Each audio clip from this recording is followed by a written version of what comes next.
So hello everyone, it's nice to see all of y'all. Welcome back to the MILPA Show. My name is Keylin Figueroa, new face, new voice, I know. So I'm the media intern with MILPA. So with us today, we have Desiree Rosas. Woo-hoo! And then underneath we have Bernie. Say hi, Bernie. And then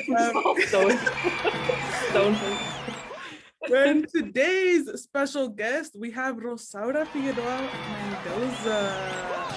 So obviously we have seen her throughout the weeks, but you know, we never actually get to know who is Rosaura Figueroa Mendoza. So let's find out today. So with that, we're gonna get some hard-hitting questions right off the bat. So with that, let's start off with some gifts and baggages. And what's your favorite SpongeBob episode? I love this.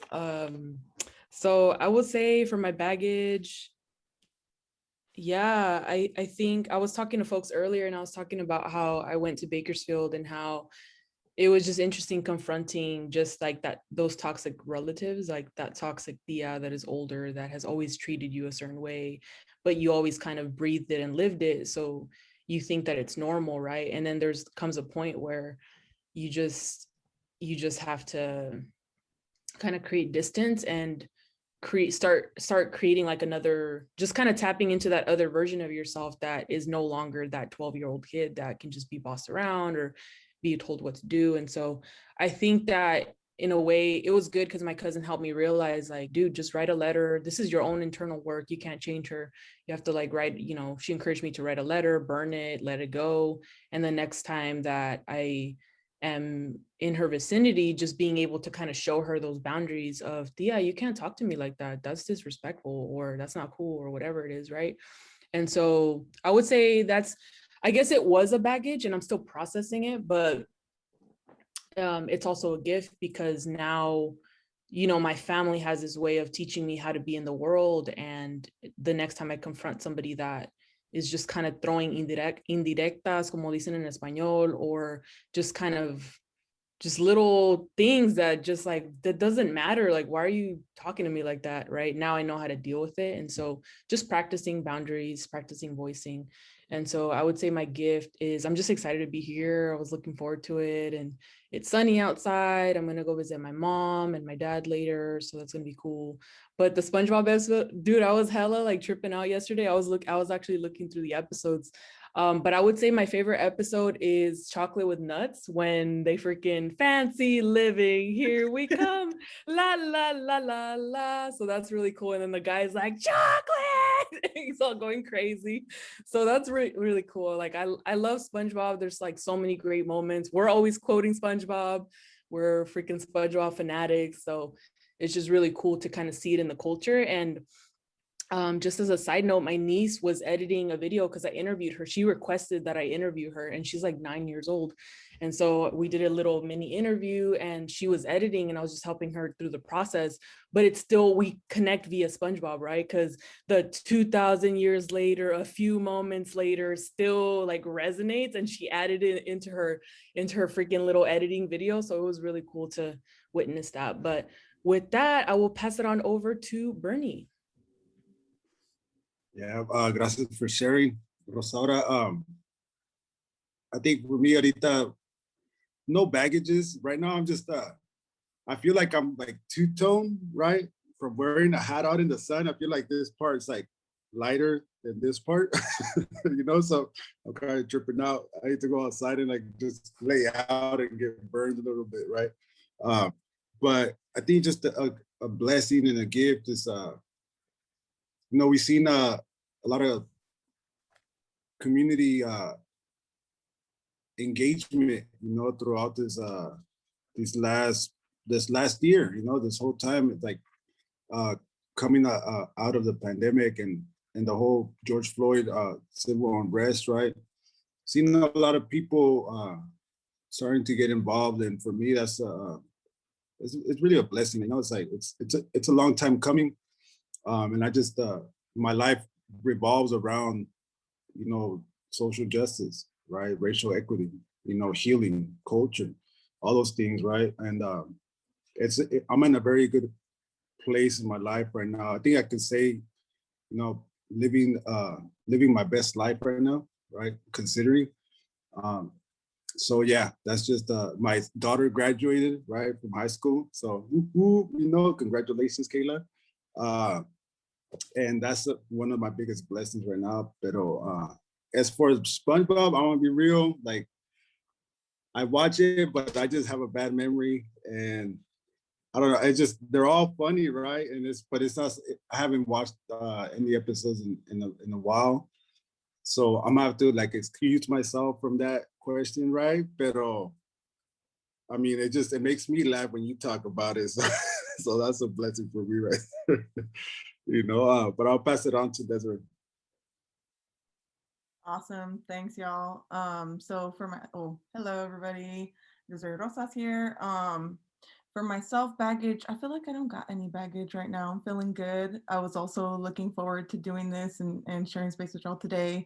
So that's going to be my gift, to just being here with y'all, like always. I mean, we have some good laughs, so I think that's awesome. As for myself, what is my favorite SpongeBob episode? I feel like I really like all of them. I'm like the opposite of Bernie. I love SpongeBob so much. And I think my favorite's gonna have to be the Krusty Krab pizza. The Krusty Krab pizza is a pizza. Yes. I love it. Love that one. I would really like to try one of those Krusty Krab pizzas too. So with that being said, I'll go ahead and pass it to you, Keylin.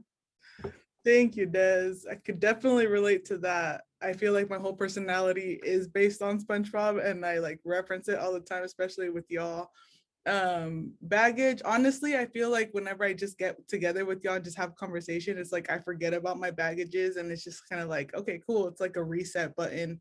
So it was definitely looking forward to this. Definitely looking forward to just like being out like in the Central Coast with like the fresh weather.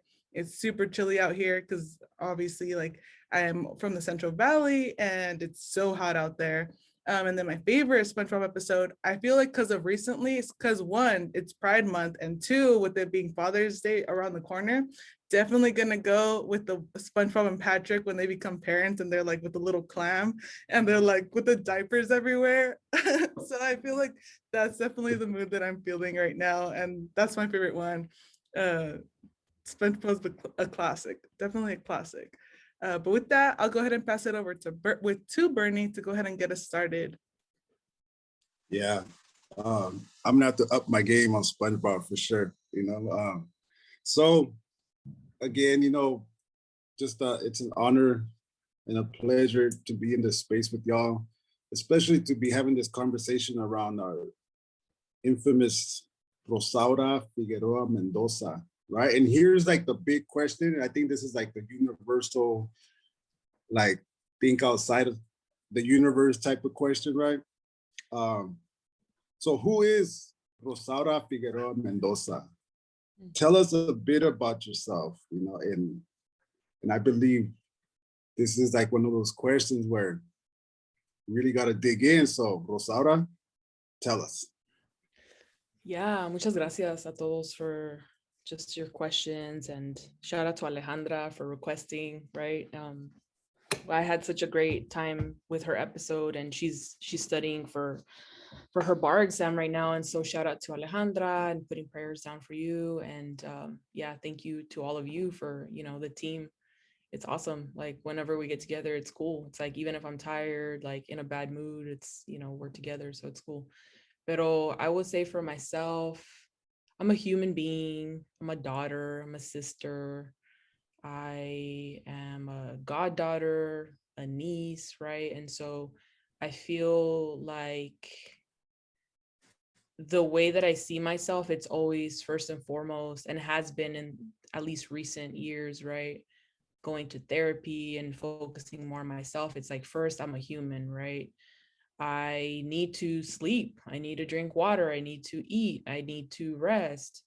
I need to exercise just because I get anxious, but I also really like boxing and being outside and walking and just going on adventures, right? And so I think beyond that, moving on to family, like I'm a part of a unit, right? I'm a part of a family. And so it's important for me to along with being the best human that I can be, also be the best daughter that I can be and sister. And sometimes I fall short, or sometimes it's not what I want it to be, but it's just been a continuous learning process. And I think beyond that, I'm part of the community. So I'm a community organizer, and I have been for the last 12 years, right? Wanting to just somehow be a part of the movement, somehow be a part of the wave, somehow contribute, because there's so many amazing, talented people that have already contributed to our movement, as far as like whether it's the Chicano movement, the women's movement, the queer liberation movement. So many people that have decided, I want to live my life the way I want to live it, and I don't want other people telling me how to live my life, that they put themselves on the line in order to be able to do that. And so I try my best to just be in that way, be in community with people. And I think beyond that, just an artist, right? I try to create whenever I get the chance. And I think my main medium is probably writing, and I've been getting a lot into video editing and creating music. That's been on hold for some weird reason. I think it's because I don't really have a recording space, like an actual recording booth and studio, but I have recorded songs before, and I love performing. It's hella fun. It's so fun, right? We do need to tap into that alter ego, right? And mine's is Rosa Salvaje. It's just what I've created over time. And I think that there's so many aspirations that I have that I'm excited for just what's to come, and there's a lot of opportunity and possibility. And so I would say that Rosaura Figueroa Mendoza is just a human in this world trying to figure it out like all the rest of y'all. So it's all good if you don't know the answers, just ride the wave. So it's cool. Yeah. Awesome. Thank you so much, Rosaura. Yes, and I've seen a lot of that with working with you. I definitely see all of those wonderful, beautiful things. So that was a good description. But with that being said, I don't think it was mentioned within your answer, but as far as we know, you are from Hayward, and I would like to pose the question. So what was it like growing up in Hayward? Yeah. I think when I was younger, I didn't care. I didn't care to be from Hayward. I remember this guy coming from San Jose and coming to our school and always kind of complaining, like, man, like I had to move here. I don't like it here. I want to go back to San Jose. They have the sharks over there. They have all this and that and blah, blah, blah. And it's like, shit, dude, I'm with you. Like, I don't fucking even like Hayward. Like, I feel it, right? Like, there's nothing going on, or just, I never felt any type of connection to it, right? But I think that having been influenced by hip hop and still, right, very heavily influenced, people talk a lot about their hometown. And so I just kind of came to a place of, I'm never going to be from New York, Compton, fucking Texas, right? And so how do I start claiming my space and having pride from where I come from, right? I was born in San Leandro, raised in Hayward, both in the East Bay. And I don't hear a lot of people being really proud of being from Hayward. And so I kind of wanted to be, if I may, one of the first. I don't see anybody else really doing it, right? And now I see other people that are like Hayward, you know, organizing in Hayward, you know, young artists, young high school kids that are like, I'm from Hayward, or my record label's based in Hayward, or whatever it is, right? And so I think that it just starts with that, is being able to reclaim our land and being able to say, this is where I'm from. And so what was it like growing up? Like I said, I hated it. But when I started making that transition, I hated it because it's very misogynistic. It's very unsafe for girls and women. It's very hostile environment. You know, having to defend myself. And I don't think this is unique to just being from Hayward, but having to defend myself from my own father and my brother. But also beyond that, just having to always have my guard up, going to school, walking to school, just running into situations where it was unsafe, right? That just to be a girl, right? And so I understand now why my dad was so protective. I couldn't go over to people's houses. I couldn't go to the movies unless there was an adult that was chaperoning that he trusted, right? And I always resented that, but now I understand, right, why I couldn't sleep over people's houses and whatnot. I always, like, why? Like everybody else gets to do, and now I understand there's a lot of hostility. And so I think that I dealt with a lot of verbal, emotional, psychological, physical, and sexual abuse as far as just fucking living, like just being a girl in this body, and moving along. And so I think that there's been a lot of that, but I think my perception has changed now in terms of, South Hayward is home base, dude. I am a globetrotter, and I'm looking forward to globetrotting more, but South Hayward's always going to be home base. So I'm excited. Yeah, and that's amazing, because I feel like oftentimes you don't see that pride from where you come from, where you were born. And it gets hard because, like, you do want to be proud of where you come from, but sometimes it's like you have this internal like fear, or just like it's in itself, because it's just like growing. But it's super cool to see like people like you, because I was born in Hayward. So just like looking back and being like, there's another dope person from Hayward. So just being able to like look back into where you were born, because I wasn't raised there, but I was born there. So it's super cool. But with that, I know you've said in the past, like you are a San Jose State University alumni. How was your experience with that? Like, what did you get from it? Did you like your experience? Were you living on campus? Yeah, I think my experience was awesome. I remember when the whole process of applying, when I got the letter that I was in, I was like, this is a joke. They fucking made a mistake, right? Because the whole time I was filling out the application, I'm like, I don't know what the fuck I'm doing. I'm doing this by myself. My brother, like, he had gone to community college, so it was like a different sense. My parents didn't really help me. I didn't have really anybody else. There's no programs around in Hayward, or at least I didn't know of them. So I was just figuring it out by myself. And so I was just like in shock when I heard out, like, this isn't real, right? And so I think I kind of had that for a long time. And then I remember, like, when I finally did start doing the process of deciding, okay, I want to live on campus. I lived on campus my first 2 years. When I decided that, my dad went off on me, dude. He was like, you just want to get out of the house and go crazy and do whatever you want without me being able, basically, like, that was the underlying message, without me being able to control you. That's his whole thing. He just wants to control, right? And so I found it was just liberating, dude, to be able to go out at 10 at night just to go buy chips. That's all I really wanted to do, and not have to ask anybody, or to go to like parties and just fucking, like, I'd never had that experience before of just like, dang, like I can just make my own decisions, right? And I started learning a lot about, like, my parents' teachings kicked in, and yeah, I made mistakes and whatnot, but at the same time, it's being able to understand that there's always going to be a balance of like returning to the teachings that your parents gave you, right? And recognizing, like, wait, is that something I really want to do? Is that in me, or am I just doing it to fit in, right? And so I think that there was a lot of learning there. I lived off campus my last 3 years with roommates, and so it was cool. It was rough at times, because you don't realize sometimes that, like, as much as you may not like your parents and how they are, I am like my dad. There's like certain ways of going about like my life or dealing with situations where, dude, I'll go off and I'll burn that bridge, and it'll be hella awkward, and it's never the same, right? And I always resented that about my dad. Like, why do you just fucking say things out of just, you're just blowing up, basically? But then I did that, right? And so I started recognizing, like, oh wow, like I'm a lot like my dad. That's crazy.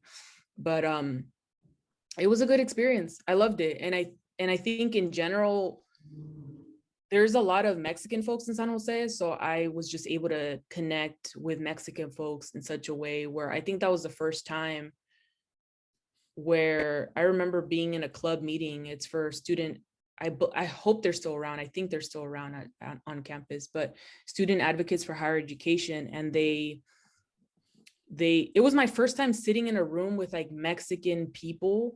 and feeling so proud, like, damn, y'all are hella smart, hella funny, like you're social, you like to have fun, but also you're really serious about doing community work. And that was my first experience at 18 with community organizing and movement work. And so I think the experience was really great. I love it. San Jose obviously is like very different from Hayward as far as like they have a social scene happening, they have cultural events happening, they have the Mexican American Heritage Center in the East Side, they have conciertos. I was able to connect with a lot of different artists, and I still see them to this day, like DJing or creating original cumbia music or putting together like Sonido Clash, putting together concerts, and it's just cool. So I think that that's what influenced me to, dang, I want that in Hayward. I want to create that type of atmosphere in Hayward. And so it was a great experience. I love it and I cherish it. And San Jose has been one of those like second homes. And when I haven't driven through there in a long time, but when I do drive through there or walk through there, it's like, oh man, I remember like when we did this or that or whatever. And so it's cool. Yeah. You know, what drove you to want to go to the university or college? You know, like what was the underpinning, right? Yeah, I think a lot of it was fear of my dad. Was it to get away? Mm-hmm. Yeah, it was fear of my dad. It was like that was his dream, that I go to the university. And so I just, in my head, it's like, dude, I'm afraid of you. I'm going to do whatever you fucking want me to do. I never even thought about anything outside of not going to the university, which is fine. Like, you know, I had a great experience, but I am still in debt due to not knowing how to navigate the financial decisions of going to college.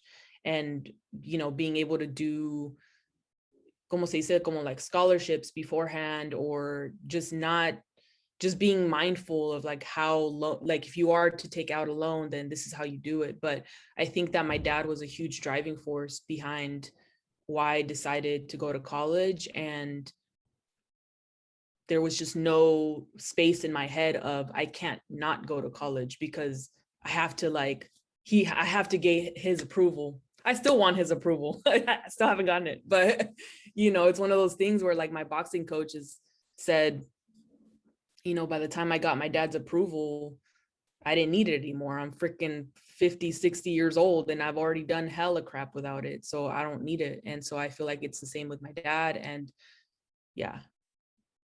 You know, you just mentioned something very interesting, a boxing coach, right? Can you tell us a little bit about that? You know, are you like that movie, what is it, $1 Million Baby? $1 Million Baby, yeah. Dude, I made a meme about that with my coach and me. It's like, I put $1 Million Baby but with Mexicans. That's hilarious. I'm gonna pull that shit up. I'd pull it up. Yeah. We'll put it on the screen so everyone can see. Oh shit. Okay. Let me do that. That's funny. Well, while I pull it up, so my dad used to train with him, Coach Joe. So he did karate and boxing with him when he was like younger, like early 20s, mid 20s, algo así. And I remember that we went because since he taught karate, I was about 9 years old and we went for a couple classes. And for some reason I don't know, my brother and I just didn't like it, or we just didn't go back or whatever.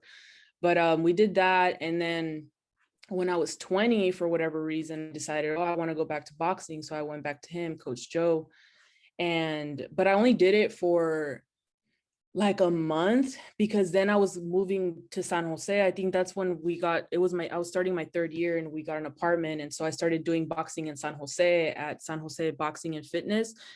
And I only did it for a couple months because the classes were in the evening and I would freaking take the bus at night by myself. And then after a while, I decided this is not cool. Like I can't keep doing this, right? And so I just left it. And so I ended up going back when I was, I don't know, maybe like 25 or 26. It's been 2.5 or 3 years now that I've been going during the pandemic, it's been a little different. There was a while where I just wasn't, como se dice, like going just because we just weren't Pero I started it up again, and now I'm actually training with this guy called Ben. He also is a student of Coach Joe, but I'm going with him now because he teaches in the morning, and I just prefer 5 a.m. classes. So I do Wednesday and Friday at 5 a.m. And it's pretty cool. Like, I love boxing. I think it's just super fun, and it's a great way to relieve anxiety, anger. Like, I've learned to channel my anger in a healthy manner instead of just kind of getting consumed by it. So I definitely recommend it to people, but also sparring is hella fun, right? Like, it's not fun. It's like, it's not fun to get punched in the face, but also it's like funny too. But yeah, I definitely recommend it. It's cool. A ver, Rosaura, when we book you in the ring with Floyd Mayweather. Oh my God, dude, I saw that meme. He's gonna fight Ryan. Fuck, dude, that's hilarious. That's hella Yeah, funny. I'll get punched in the face by Floyd Mayweather. Why not? It's gonna be Rosa Salvaje and Floyd. And Floyd. Oh, I cannot. Oh man. Okay. I'm like, so it's definitely freaking hilarious. It's fun. I remember this guy punched me in the face one time. And my first reaction, I was like, ooh, bitch. And I was like, oh shit, my bad.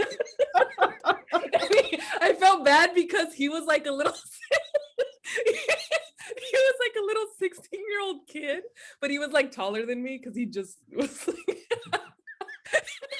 I was hella laughing too. I was like, fuck. Started kicking over there. Okay, Coach Joe. I hope he's doing well. I haven't talked to him in a while, but you know, that's us. So yeah, I definitely recommend boxing for sure. For sure. It's fun. Oh, that was fun. That was hilarious. I mean, dude, I always thought I was a little bitch, but obviously, like, if you punch me in the face, I'll like, oh hell no. Rosa Salvaje comes out. She'll knock you out too.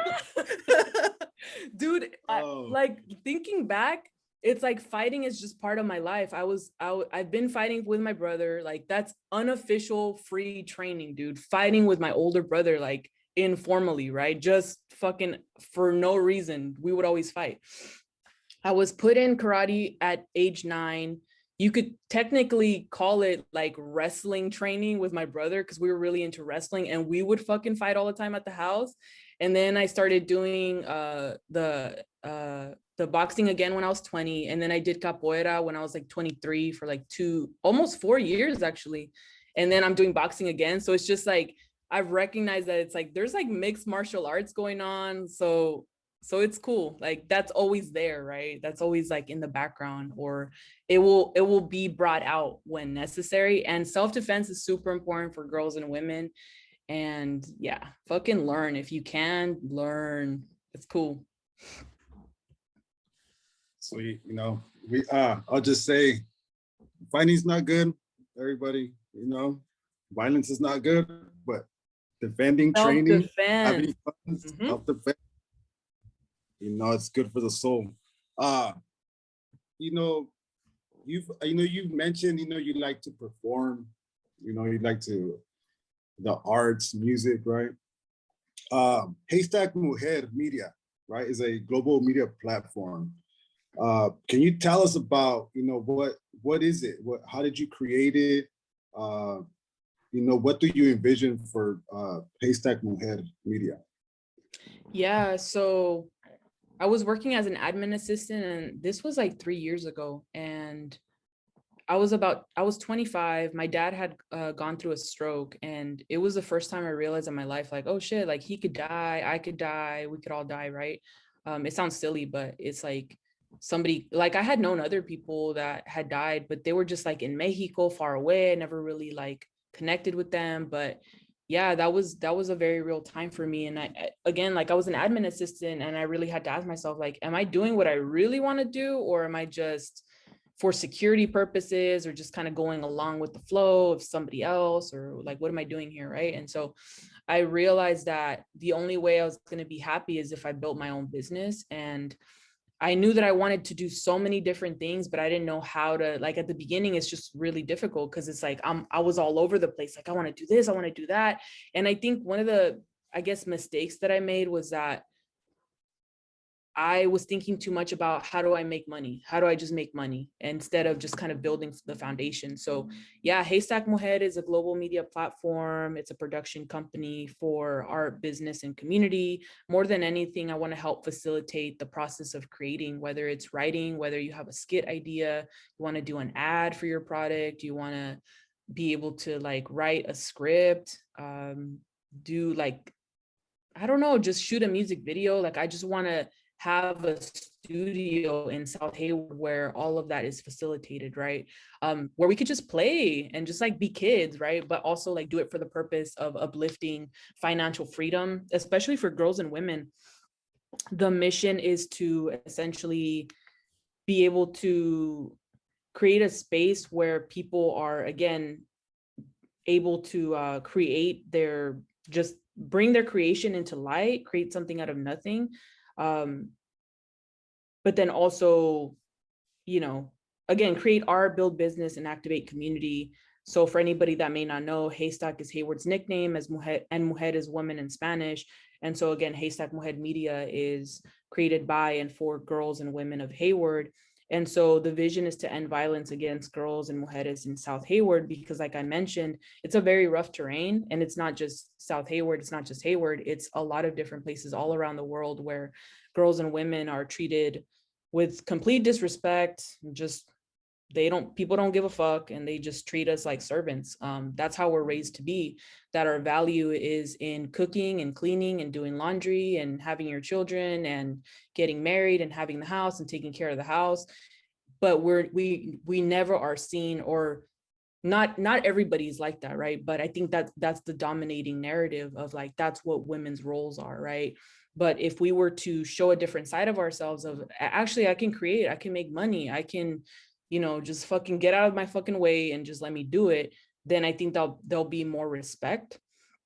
And again, violence is broken into verbal, emotional, psychological, physical, and sexual violence, just because that's the way I've been able to recognize, oh, that's fucked up, that's emotional violence, or that's, you know, sometimes like the sexual and physical is like more easier. Obviously, it's like, it's right in your face, right? And then the more underlying like silent killers are the fucking verbal, emotional and psychological, for sure, right? They just kind of creep in, or you're just raised with it and you think it's normal, right? And so yeah, I just hope to empower women, right? And just remind people like, hey, stack mujer, right? Like, if you're sad or crying or whatever, it's like, girl, get into your grind. Like, don't fucking be crying over some dumb shit. Like, do, you know, get your money. And I look forward to just encouraging people to do that.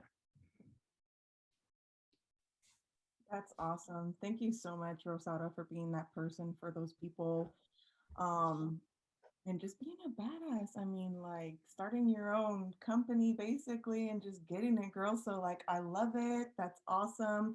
And I feel like a lot of what you talked about with your HayStack Mujer Media is, it coincides with a little bit of what you do at MILPA as well, that creative side of yourself. And you are the comms coordinator at MILPA.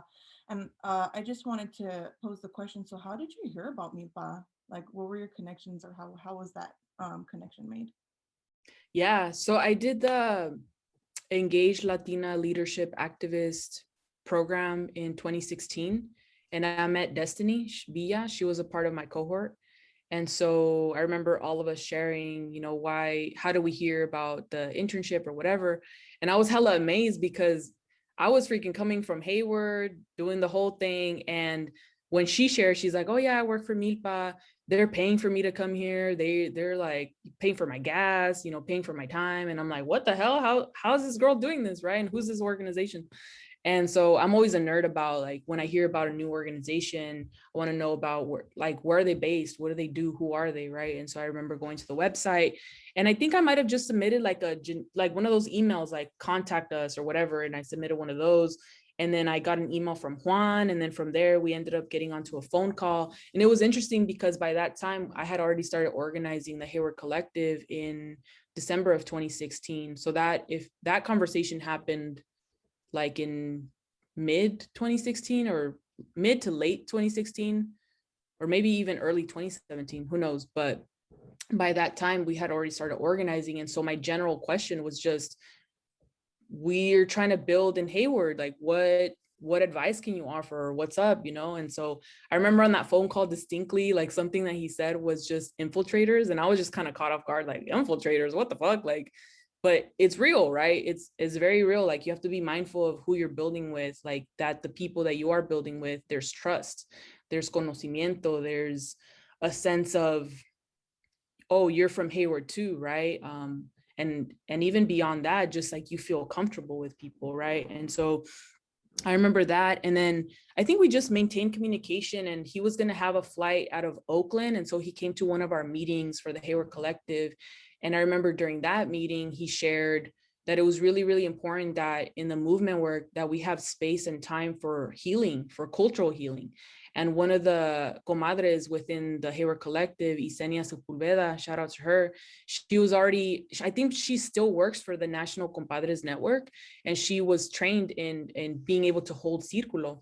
And so I think that kind of sparked, when he came and was saying all that, it kind of sparked that intention within us to like, oh yeah, we should, right? Like we're doing so much to just organize and get our community together that there hasn't been a lot of time to just build relationships with each other and just to heal, right? And so I remember we did that, like it was once a month for at least a couple of months, 3-4 months, algo así, where we would come together and do circle. And so that was one of the, so then he had visited, and then habíamos quedado like, oh, it would be cool if people from Hayward went to Salinas and vice versa, so we can start connecting and whatnot. And así quedó la cosa, but I didn't, there was just no capacity, or just the timing wasn't right, that I hadn't been able to have a chance to go out there. Pero I was working in South Hayward in late 2019, and I was finally working with young people in South Hayward, which had been my goal and my dream, but I wasn't growing at the organization. I was underworking, right? But I was only like working 12 hours a week because that's what they could afford. And it just wasn't sustainable over time. And so I felt really frustrated because I felt stunted. I felt stuck. I felt like I wasn't being challenged. But it was a weird feeling because it's like, but I'm finally in South Hayward and maybe I should stick it out and just like do it, right? But it just wasn't working. And so I remember reaching out to him via email. It was like, hey, what's going on, right? Like, do y'all have any opportunities at MILPA? And so during that time, he was just like, yeah, like there might be an opportunity. So he connected me with John and Eva. And then from there, I just, had a conversation with Eva, and she explained to me, this is what our need is. Do you feel like that's something, after looking and sending it in my resume, I think that they kind of saw the fit, like, oh yeah, okay, maybe she could be a good fit, right? And so, yeah, it's been really cool to be at MILPA, very challenging, pero yeah, that's how I got connected to MILPA Collective. What do you think was like something that you learned through that? Because like it's so interesting to hear, like from jumping one org to like jumping to another org that might have like similar aspects, but I know it's definitely like interesting because I know like there's networking and all that, but like how do you see it in your experience? Yeah, there was a huge difference just because obviously like I'm working with people who are both men and women who are in touch with their cultura, as far as like the majority of us being Mexican, and being able to just, whether it's in English, Spanish, or Nahuatl, being able to freaking make jokes with each other or talk, or, I noticed a difference immediately as far as the work was very challenging, but also I was being given all the tools that I needed to be able to succeed and grow. And so that was really huge. I got mentorship and still continue to have mentorship from Juan, from Cesar, and to a certain degree, right? Like other people that I have conversations with. Eva, right? We have the women's Círculo every Wednesday. And so, you know, and being able to connect with everybody, I think it has been really key. And even being told like, hey, if you need any type of equipment or software, like make your wish list, like pitch it, you know, tell me.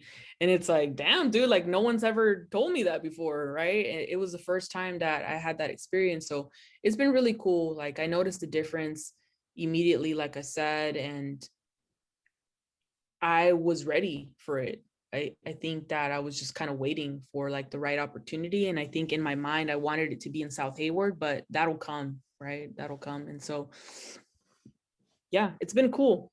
I've definitely cried during different challenges. I've been, you know, pushed in different ways, both good and bad, but always, you know, there's always like a good ending, I think, or has been a good ending, and a way for me to learn and to grow. And so it's been cool. I like it. Yeah. How do you see yourself like growing through like the next couple of years? Like, I know like you're super creative. So how do you want to bring your creativity and like Rosa Salvaje into Milpa and bringing the alter ego? I already started, dude, during the staff meeting. I was just being hella annoying. I did my little name as Rosa Salvaje and people were like, Juan was like, who's that? Or somebody, Aidan was like, who's that? Right. But I was just being silly. But I think that the different ways that I bring Rosa Salvaje in to my daily life or into Milpa is even just music. I love music, and being able to play music at the beginning of the staff meeting. Shout out to Ronnie for just giving me opportunities, right? To the first couple of meetings, it was like, oh, play some music for us, right? Or even when we have like our MILPA Show meetings, it's like, oh, check out this music video I showed y'all, the Google Forevermore, right? I'm a fan of his. And beyond that, just kind of creating, right? Like being able to create. Like Robert hit me up and was like, hey, do you have any experience? And like, I know he hit you up too, Keylin. Do you have any experience creating a photo book, right? I'm trying to like basically publish my photos from the last year. It's like, okay, do you want print or do you want online, or how do you want to do this, right? And so just kind of trying to help to figure that process out, right? Because it's like in my mind, Rosa Salvaje is like superhuman, right? She's a deity. She's commanding her own world with the mentorship of like La Virgen de Guadalupe or other brown strong women, right? She kind of is just,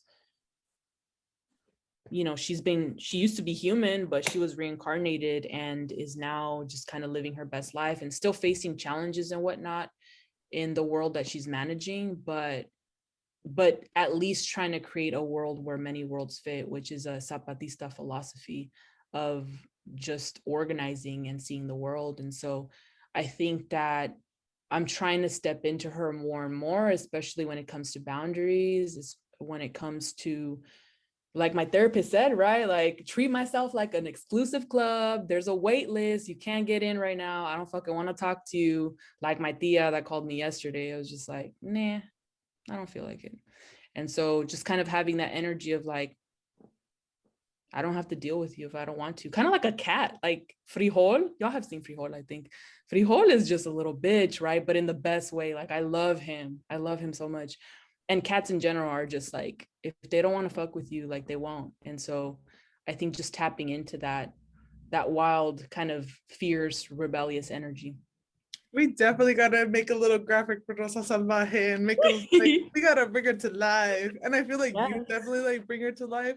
And I like, we could see that like from time to time again, like just even hanging out with you, like getting that space, you can definitely feel like from the very first time that I met you to like now, like you can see like who Rosa Salvaje and Rosaura come together and collide into like this little That's hilarious.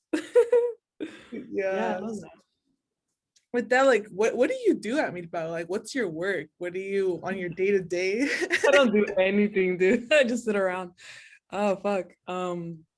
Yeah, so I'm the communications coordinator. So there's a lot of internal, right? Making sure that we're all as a team, we have clear communication, because and a lot of the folks, like I've learned so much from just being clear. Like I've learned a lot from my dom of just like nipping shit in the bud, and before it becomes a problem, or let me talk behind your back, because that's what I'm used to, right? Let me talk behind your back. It's like, let me confront you directly in a good way, so that we can just talk about it. And I'm not used to that.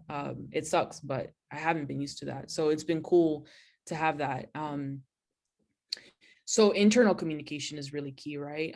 And I'm continuing to learn, continuing to read, continuing to figure out like, how do you make sure that the team atmosphere is really cool and there's clear communication and we're all on the same point, on the same page. There's the part about external communication, right? When we're doing presentations, when we're doing the MILPA show, when we're posting on social media, all of that is external communication outside of the MILPA fam, right?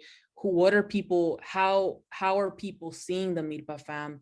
There's a portion of public relations of if we put out a MILPA show, we paint people in the best light because they've already been criminalized and the finger has been pointed at them as like they're the bad guy, right? So any tiny little slight detail that can kind of give into other people's stereotypes, like it has to be navigated in a good way, in a smooth way. And so that's been really interesting. And so I love my work. It's very challenging. There's a lot of, we have our comms task list and like we went through it earlier today, but yeah, there's a lot of challenges, but it's been really cool. And yeah, it's been cool. I don't know what else to say. It's just like, I'm in the position, I'm in the right time. It's the right time, the right place, everything. It's cool. Just 1 minute staring contest. That'd be hella easy. Dude, with my fat ass, like I tried. Oh my god, dude, these were so fucking ridiculous to put on. No way. Put them on. I like at one point my freaking eyelids were like stuck together. Like shit.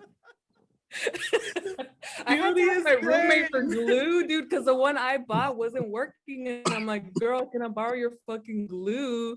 And yeah, but that's how it goes. Glue? By mistake, got crazy glue. Imagine. Crazy glue. Gonna be looking fly all week. All week.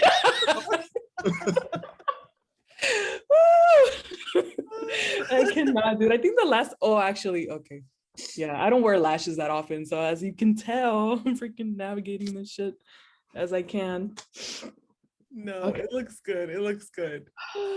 So with that, Rosaura, like everyone has obviously been here. They've been seeing you through the past couple months, learning a lot about you. I feel like today we were able to learn a lot about you. And obviously we didn't deep dive fully into your life because that would probably take years and years because like you've been through so many experiences and you continue to teach us so much.